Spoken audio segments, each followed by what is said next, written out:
पहले तो मेरा ऐसा कोई आइडिया नहीं था। पहले मैं ना डिफरेंट ग्रुप्स के साथ जाया करती थी टूर्स पे। वहाँ से मुझे आहिस्ता आहिस्ता आइडिया हो गया कि ये मुझे भी ये काम शुरू कर लेना चाहिए। फैमिली में भी थोड़ी रिस्ट्रिक्शंस थी। आहिस्ता आहिस्ता कोशिश की तो मैं इस फील्ड में आगे निकल गई। यहाँ आने के बाद हर एक का यही रिव्यू होता है कि जो हमारे माइंड में था वैसा कुछ नहीं है। आपने तफरीही मकामात पर अक्सर मर्द टूर गाइड देखे हैं, मगर आज हम आपको खातून टूर गाइड से मिलवाते हैं जिनका ताल्लुक खैबर पख्तूनख्वा के कबायली इलाके से है और वो अपने सूबे का मुस्बत और खूबसूरत इमेज दुनिया में पेश कर रही हैं।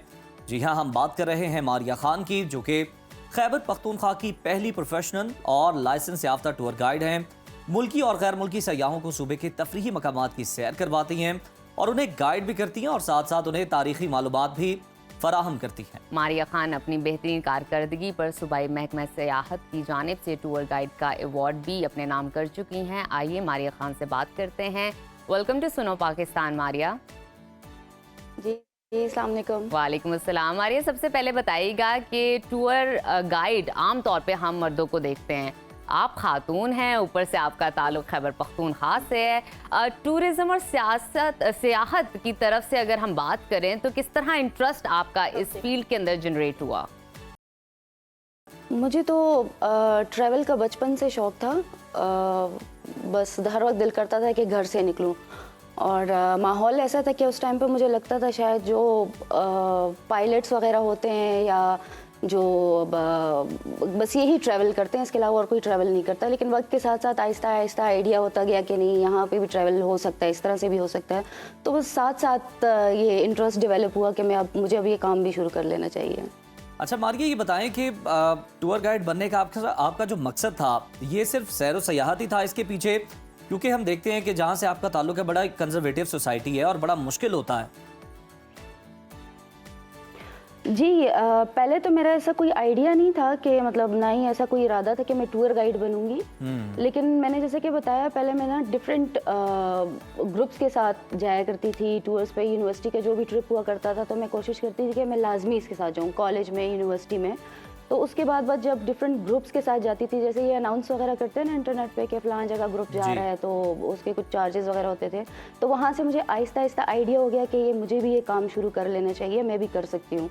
कंजर्वेटिव सोसाइटी है हमारी, मतलब मेरी फैमिली में भी थोड़ी रिस्ट्रिक्शंस थी, लेकिन अल्हम्दुलिल्लाह आहिस्ता आहिस्ता कोशिश की तो मैं इस फील्ड में आगे निकल गई। अच्छा मारिया, अब तक आपका as a tour guide experience कैसा रहा है? और मुझे साथ ही साथ ये भी बताइए, आप इसको एज अ पैशन के तौर पे कर रही हैं या इसको आप एज अ फील्ड अपनाएंगी? मैं तो एज अ जो मेरा प्रोफेशन है वो तो आर्कियोलॉजी है, ये मेरा पैशन है। हाँ। लेकिन मैं साथ साथ उसको भी लेके चल रही हूँ, लेकिन मेरा जो पैशन है वो मेरा जो प्रोफेशन है उस पर ज़्यादा हावी है। अच्छा। तो मेरी कोशिश है कि मैं इसको आगे लेके चलूँ। अच्छा, तो मारिया हमें ये बताएं कि फिर आपका ये जो शौक़ है, इसमें आपको इसकी तकमील में कौन कौन सी मुश्किलात, कौन कौन से चैलेंजेस सामना करना पड़ा उनका, और सबसे बड़ा चैलेंज आपको याद है कौन सा था? मुश्किलात तो मुझे बहुत ज़्यादा पेश आई हैं। सबसे पहले तो केपी से एक फ़ीमेल का होना, लाइक वहाँ पे मेल डोमिनेंट सोसाइटी है, तो वहाँ पे मेरा नहीं ख्याल कोई और फीमेल है, मे भी होंगी लेकिन रजिस्टर्ड अभी तक कोई है नहीं। तो एक तो ये था कि जो मेरे अच्छे कोलीग्स थे उनको भी एक टाइम बाद यूँ लगने लगा कि ये तो अब हमारा इसके साथ ना एक कंपटीशन स्टार्ट हो गया है। तो वहाँ पे मुझे थोड़े से हर्डल्स आए, बहुत ज़्यादा प्रॉब्लम्स का सामना करना पड़ा। इसके अलावा हमारी सोसाइटी में जब कोई फीमेल होती है तो और इस तरह फील्ड में काम कर रही होती है जी, तो हर एक को लगता है कि ये शायद ओपन है हर एक के लिए। तो इस चीज़ में मुझे बड़ा मसला होता है अक्सर लोगों की, हर तरह के लोगों के साथ आपका इंटरेक्शन होता है, तो ये चीज़ें काफ़ी सामने आती हैं। अच्छा मारिया, आप एज अ टूर गाइड काम करती हैं तो बड़े मज़े के एक्सपीरियंसेस होते होंगे, वाक़ये होते होंगे जो आप इंजॉय भी करती होंगी, कोई हमारे साथ शेयर करना चाहें? मेरे साथ तो बहुत ब्लंडर्स होते हैं, बहुत कुछ होता है। मैं अक्सर शेयर भी करती हूँ। प्रिसाइजली शेयर कीजिए।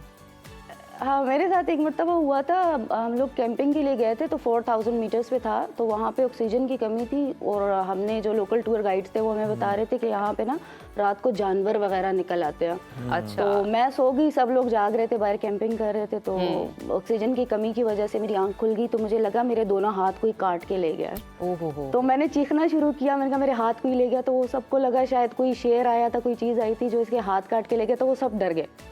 तो ऐसे मेरे साथ ऐसी चीज़ें बहुत ज़्यादा होती है। अच्छा। अच्छा मारिया, ये भी बताएं कि अब जो गैर मुल्की सयाह हैं उन्हें भी आप गाइड करती हैं, उनकी क्या तासुरात होते हैं पाकिस्तान की खूबसूरती को देख? ज़्यादातर जो गैर मुल्की आते हैं वो तो पहले तो हम उन पे जिस तरह से उनके साथ इंटरनेट वगैरह पे बातचीत करते हैं, तो उनका ये होता है कि उनकी लिस्ट में पाकिस्तान ज़रूर होता है, जो खूबसूरती वो इंटरनेट पे देखते हैं। लेकिन एक तरफ से उनको एक डर भी होता है कि जो ज़ाहिर बात है नेगेटिव प्रोपेगेंडा होता है पाकिस्तान के ख़िलाफ़, तो यहाँ आने के बाद हर एक का यही रिव्यू होता है कि जो हमारे माइंड में था वैसा कुछ नहीं है। अच्छा। और ये दुनिया के खूबसूरत तरीन ममालिक में से है। जबरदस्त। अच्छा मारिया, ये भी बताइए जो इंटरनेशनल टूरिस्ट आते हैं उनकी फेवरेट जगह मोस्टली कौन सी होती है?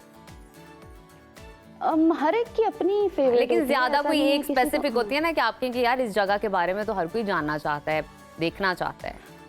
ज़्यादातर जो फॉरेनर्स आते हैं वो जो इंटरनेट पे भी रिसर्च करते हैं वो ज़्यादातर हुंजा को पसंद करते हैं। अच्छा, ज़बरदस्त ज़बरदस्त। ठीक हो गया मारिया, बहुत शुक्रिया आपके वक्त का, बड़ा अच्छा लगा आपसे बात करके। और नाज़रीन, आपने सुनी मारिया की वो अपना एक्सपीरियंस शेयर कर रही थी एज आ खातून। वो टूर गाइड एक्सप्लेन करती हैं लोगों को जगहों के बारे में, पाकिस्तान की खूबसूरती के बारे में।